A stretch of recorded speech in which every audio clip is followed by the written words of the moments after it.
رب اشرح لي صدري ويسر لي أمري واحلل عقدة من لساني يفقهوا قولي رب اشرح لي صدري ويسر لي أمري واحلل عقدة من لساني يفقهوا قولي رب اشرح لي صدري ويسر لي أمري واحلل عقدة من لساني يفقهوا قولي۔ مختصر حمد و صلاۃ کے بعد میں اور آپ چاچو جی محمد اصغر صاحب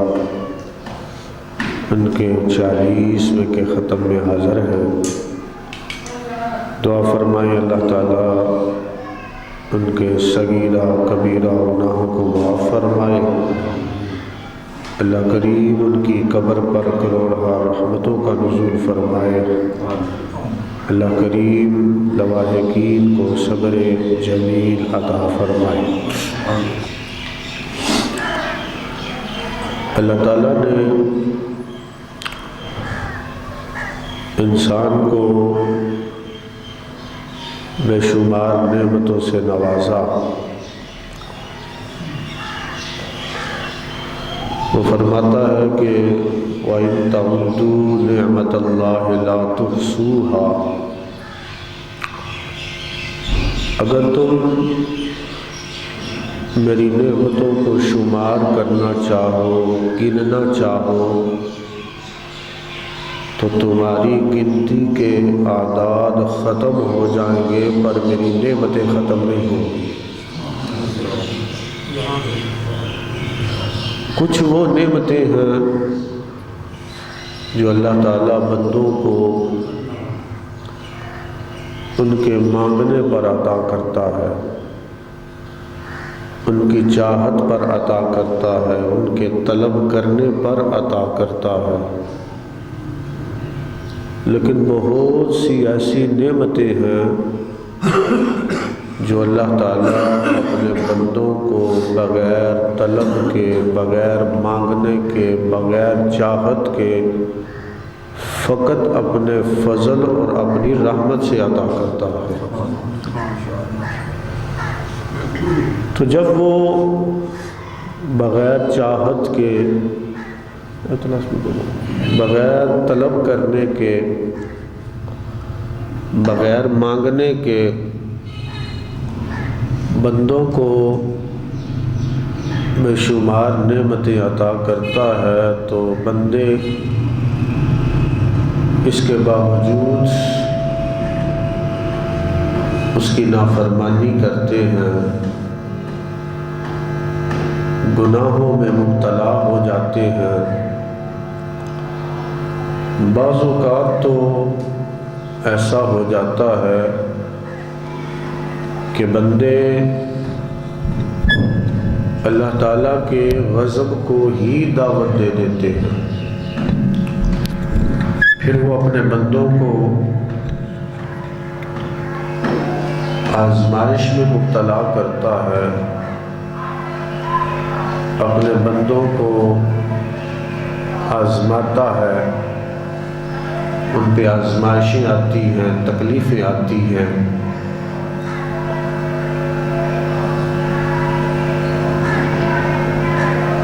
ہم جب رب تعالیٰ کی بارگاہ میں حاضر ہوتے ہیں تو اس کی بارگاہ میں حاضر ہو کر اسے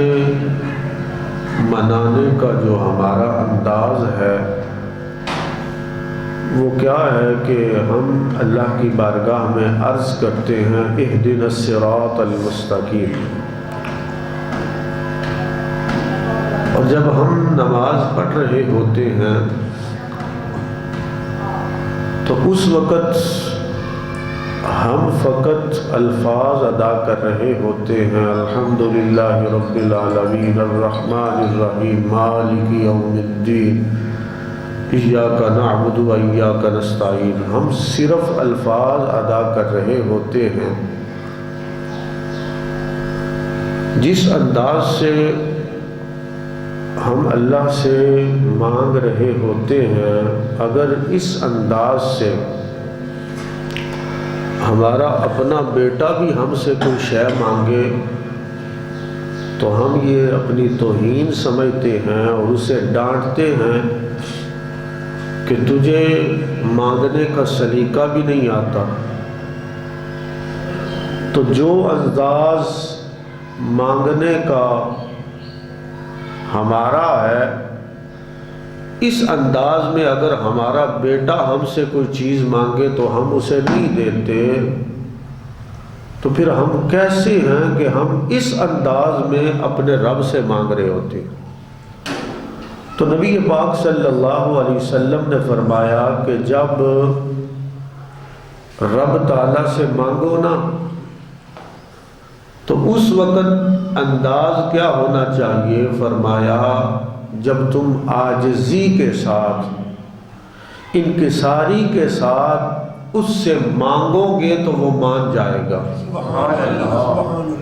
جتنی عاجزی سے تم مانگتے جاؤ گے، جتنی عاجزی سے اسے مناتے جاؤ گے، جتنی عاجزی سے اس سے طلب کرتے جاؤ گے، وہ عطا کرتا جائے گا۔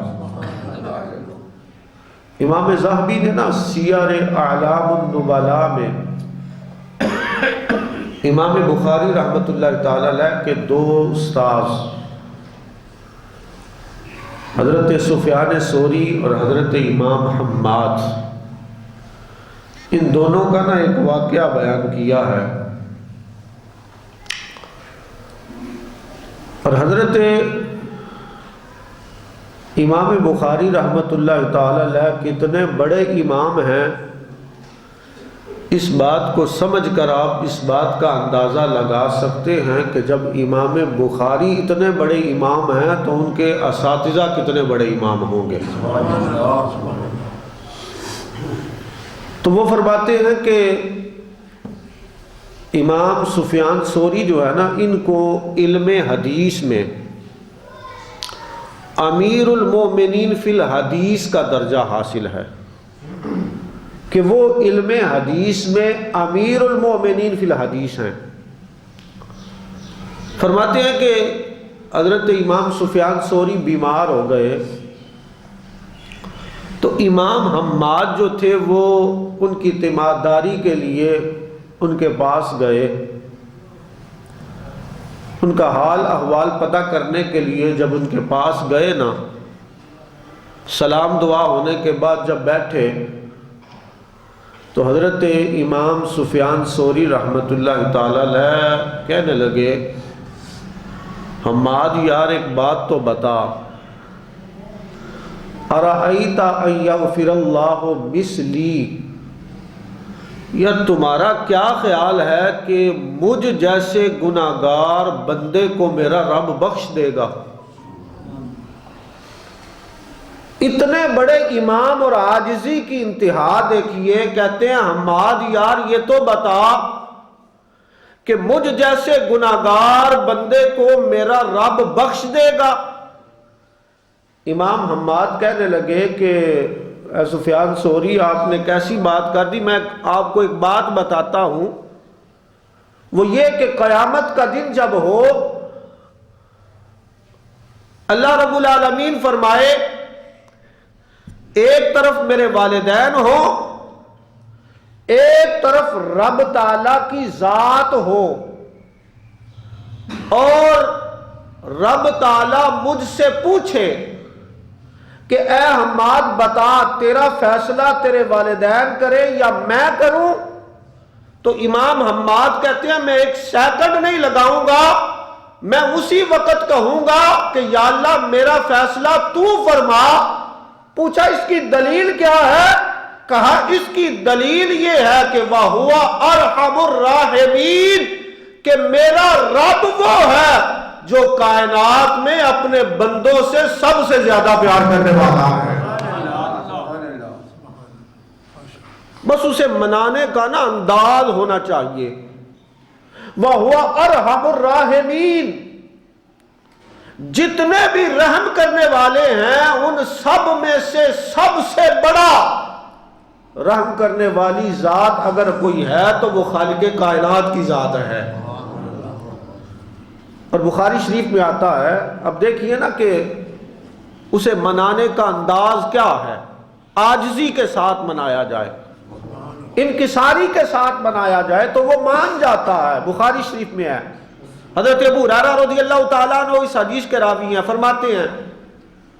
کریم آقا صلی اللہ علیہ وسلم نے ارشاد فرمایا، ایک بندہ تھا بنی اسرائیل کا، موت کا وقت جب قریب آیا نا، اس نے اپنے بیٹوں کو بلایا، بلا کر کہنے لگا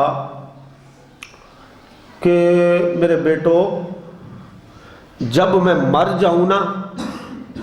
تو میری لاش کو دفنانا نہیں بلکہ میری لاش کو جلا کرنا،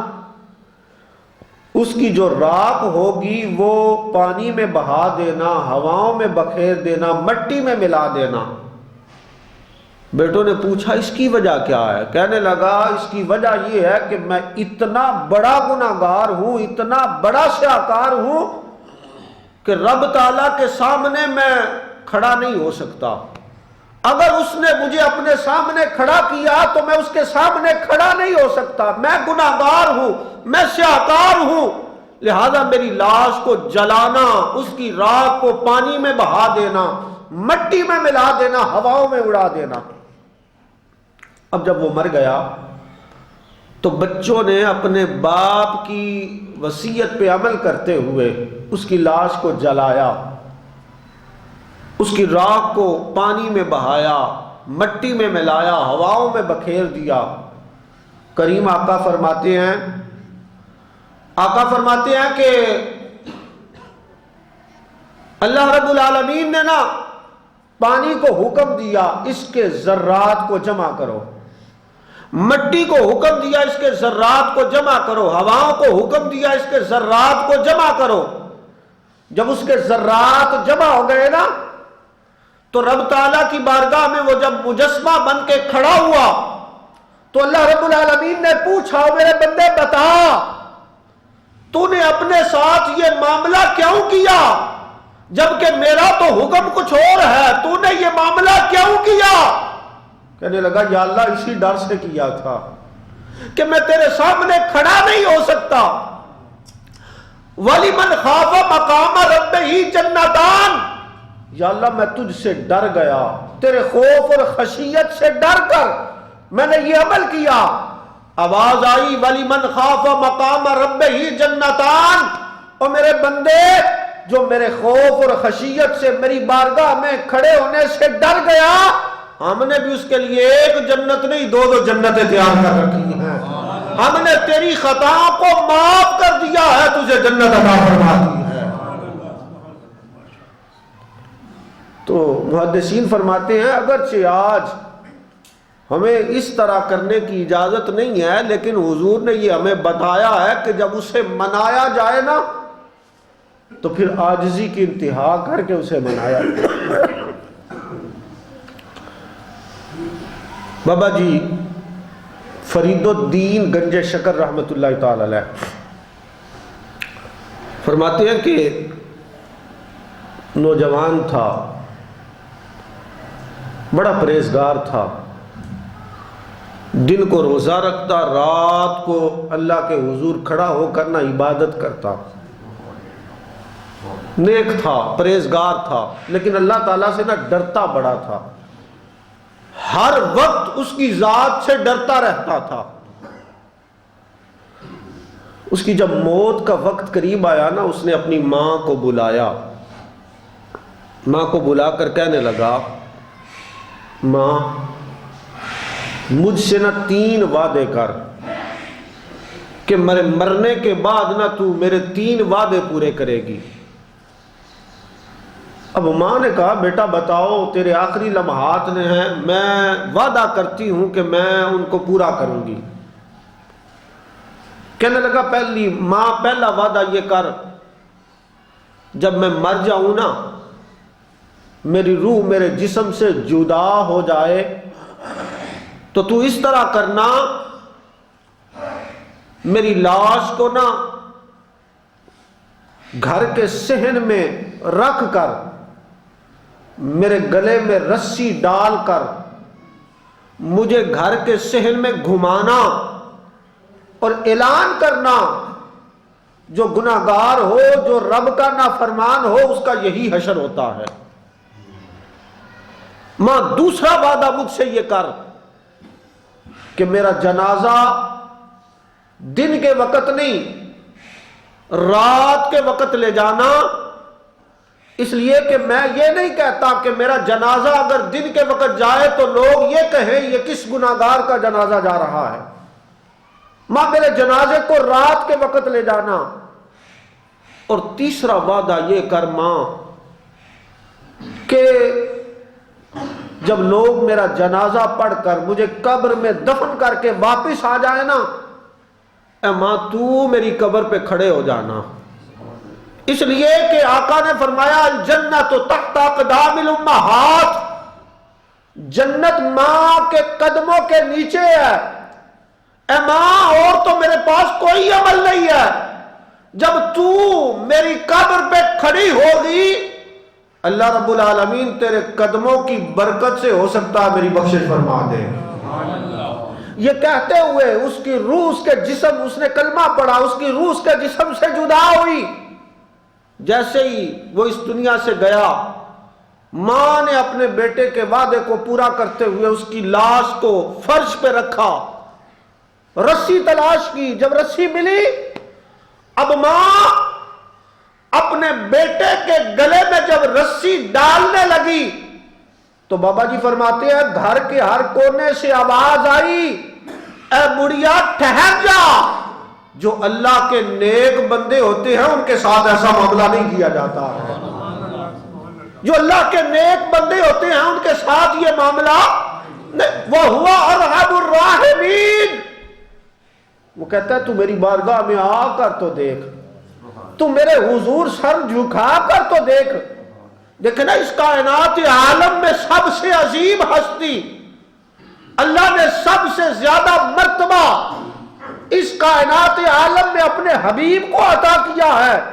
کریم آقا صلی اللہ علیہ وسلم رب تعالیٰ کے محبوب ہیں، اس کائنات کے وجود کا سبب ہے، لیکن آقا فرماتے ہیں، آقا کونین صلی اللہ علیہ وسلم پورے دن میں 100 سے زائد مرتبہ اپنے رب کی بارگاہ میں توبہ استغفار کیا کرتے تھے۔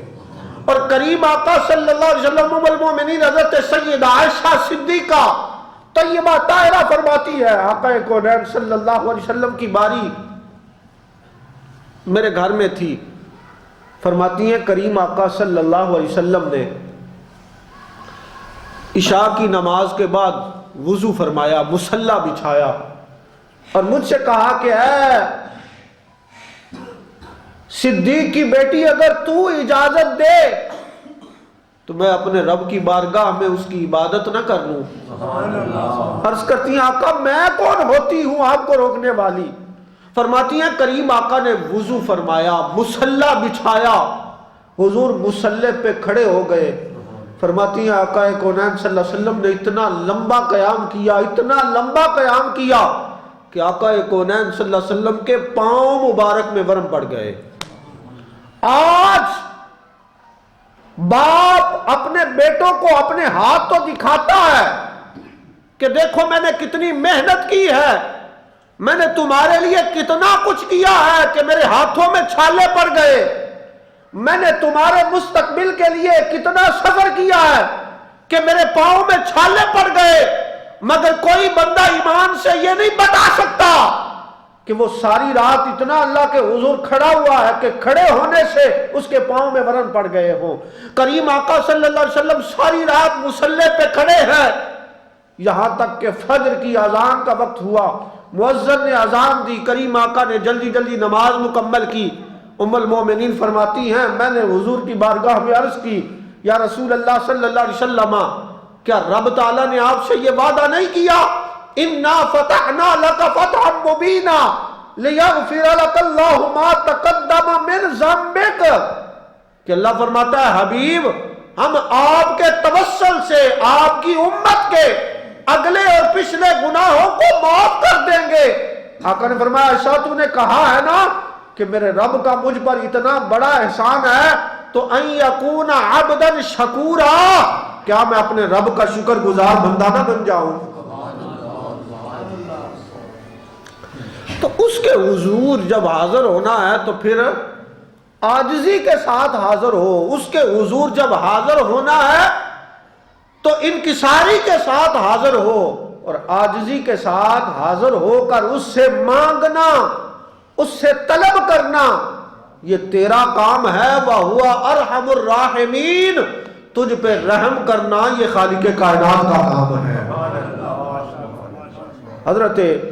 عبداللہ بن مبارک رضی اللہ تعالیٰ عنہ آپ فرماتے ہیں کہ مکہ پاک میں نا قحط پڑ گیا، بارش نہیں ہو رہی تھی، قحط پڑ گیا، لوگ نماز استسقاء پڑھنے کے لیے آئے، لوگوں نے نماز پڑھی، اللہ کی بارگاہ میں دعا مانگی، دعا مانگنے کے بعد لوگ گھروں کو چلے گئے۔ عبداللہ بن مبارک کہتے ہیں کہ میں نے دیکھا ایک نا کالے رنگ کا حبشی غلام آیا، کمزور سا کالے رنگ کا حبشی غلام آیا، اور آ کر نا اس نے 2 رکعت نماز نفل پڑھنے کے بعد آسمان کی طرف چہرہ کر کے نا اللہ کی بارگاہ میں عرض کرتا ہے، کہتا یا الہ العالمین، میں جانتا ہوں کہ یہ جو تو بارش نہیں نہ کر رہا یہ تو میرے گناہوں کی وجہ سے نہیں کر رہا، اے اللہ میرے گناہوں کی سزا تو باقی لوگوں کو کیوں دے رہا ہے؟ اے اللہ مہربانی فرما، رحم فرما، کرم فرما۔ عبداللہ بن مبارک کہتے ہیں اس نے جب یہ الفاظ کہے فوراً بادل آئے، بادلوں نے بارش برسائی۔ عبداللہ بن مبارک کہتے ہیں میں اس کے پیچھے پیچھے چل دیا، دیکھو تو صحیح یہ کہاں رہتا ہے۔ کہتے ہیں میں نے اس کے گھر کو دیکھا، واپس آیا، میں نے آ کر حضرت فضیل بن عیاض رضی اللہ تعالیٰ عنہ سے کہا کہ یہ معاملہ ہوا ہے۔ تو حضرت فضیل بن عیاض نے کہا اس طرح کرو کہ اس غلام کو نا جیسے بھی ہو سکتا ہے خرید لو۔ فرماتے ہیں کہ میں اس کو خریدنے کے لیے نا جہاں وہ رہتا تھا وہاں پر گیا، تو اس کا جو مالک تھا نا اس نے جب مجھے دیکھا کہ عبداللہ بن مبارک آئے ہیں، اتنے بڑے شیخ الحدیث، وقت کے امام، وقت کے ولی میرے گھر میں آئے ہیں، اس کی خوشی کی انتہا نہ رہی، پوچھا حضور کیسے تشریف لائے ہیں؟ فرماتے ہیں میں نے کہا کہ میں نا غلام خریدنا چاہتا ہوں۔ کہتے ہیں کہ اس کے گھر میں جتنے غلام تھے اس نے وہ سارے کے سارے میرے سامنے لا کے کھڑے کر دیے، کہا حضور جو پسند ہے نا آپ وہ غلام لے جائیے۔ فرماتے ہیں کہ میں نے دیکھا بڑے بڑے خوبصورت غلام، بڑے بڑے طاقتور غلام، لیکن میں نے اس سے کہا کہ مجھے ان میں سے کوئی نہیں چاہیے۔ تھوڑی دیر کے بعد نا وہ کمزور سا کالے رنگ کا وہ حبشی غلام جب آیا نا تو عبداللہ بن مبارک کہتے ہیں میں نے اس کی طرف اشارہ کر کے کہا مجھے یہ غلام چاہیے۔ کہتے ہیں وہ کہنے لگا کہ حضور آپ نے اس کو کیا کرنا ہے، یہ تو کمزور سا ہے، یہ تو کام بھی نہیں کر سکتا، یہ کمزور سا ہے، آپ نے اس کا کیا؟ آپ فرمانے لگے بس مجھے نا یہی غلام چاہیے۔ کہتے ہیں میں نے اس کی قیمت ادا کی، میں اس غلام کو خرید کر جب لے جا رہا تھا نا تو رستے میں نا وہ مجھے کھڑا کر کے کہنے لگا کہ آقا مجھے سمجھ نہیں آئی، میں کمزور سا، مجھ سے تو کام ہوتا نہیں ہے، آپ نے مجھے کیوں خریدا؟ عبداللہ بن مبارک کہنے لگے کہ میں نے تجھے اس لیے خریدا ہے کہ میں نا تیری شادی کراؤں گا، تجھے مکان بنا کر دوں گا، اب تو غلامی کی زندگی نہیں گزارے گا۔ کہتے اس نے پوچھا حضور اس کی وجہ کیا ہے؟ کہتے میں نے اس سے کہا کہ میں یہ جان گیا ہوں تیرا اور تیرے رب کا جو آپس میں تعلق ہے، میں نے اس بات کو جان لیا ہے تیرا اور تیرے رب کا جو آپس میں تعلق ہے نا، میں اس بات کو جان گیا ہوں. کہتے ہیں جب میں نے یہ جملہ کہا نا تو اس غلام نے کہا کہ حضور اجازت دیتی ہے 2 رکعت نماز نفل پڑھ لوں؟ فرماتے ہیں میں نے کہا پڑھ لو. عبداللہ بن مبارک کہتی ہے اس نے 2 رکعت نماز نفل پڑھے اور میری طرف منہ کر کے کہنے لگا کہ آقا مجھے اپنا حق معاف کر دیجئے، میں آپ کے کسی کام نہیں آ سکا. اس نے آسمان کی طرف منہ کر کے کہا یا الہ العالمین، میرا اور تیرا جو راز تھا اب لوگوں کو پتہ چل گیا ہے. اے اللہ میں دنیا میں زندہ نہیں رہنا چاہتا، لہذا مجھے اپنے پاس بلا لے. عبداللہ بن مبارک کہتے ہیں یہ الفاظ اس کی زبان سے نکلے، اس نے چیخ ماری، کلمہ طیبہ پڑھا اور اس کی روح اس کے جسم سے جدا ہو گئی. وَهُوَ أَرْحَمُ الرَّاحِمِينَ. ساری کائنات میں سے سب سے بڑھ کر رحم کرنے والوں میں سے سب سے بڑا رحم کرنے والا ہے. تو آقا فرماتے ہیں اگر اسے منانا ہو تو عاجزی کے ساتھ مناؤ. اور دوسرا طریقہ یہ ہے کہ بندے کو نا جیسے اپنے گناہوں کا پتہ ہوتا ہے نا، ایسے اسے پتہ ہوتا ہے کہ میں نے کون سی نیکی جو ہے وہ فقط اللہ کی رضا کے لیے کی ہے. وہ جانتا ہوتا ہے کہ میں نے یہ جو نیکی کی ہے یہ فقط اللہ کی رضا کے لیے کی ہے. اور کریم آقا نے ہمیں بتایا کہ جب تمہیں کوئی مشکل آ جائے، کوئی تکلیف آ جائے، کسی مصیبت میں پھنس جاؤ نا، تو وہ جو نیکی تم نے فقط اللہ کی رضا کے لیے کی ہوگی، اس نیکی کو وسیلہ بنا کر جب اسے مناؤ گے نا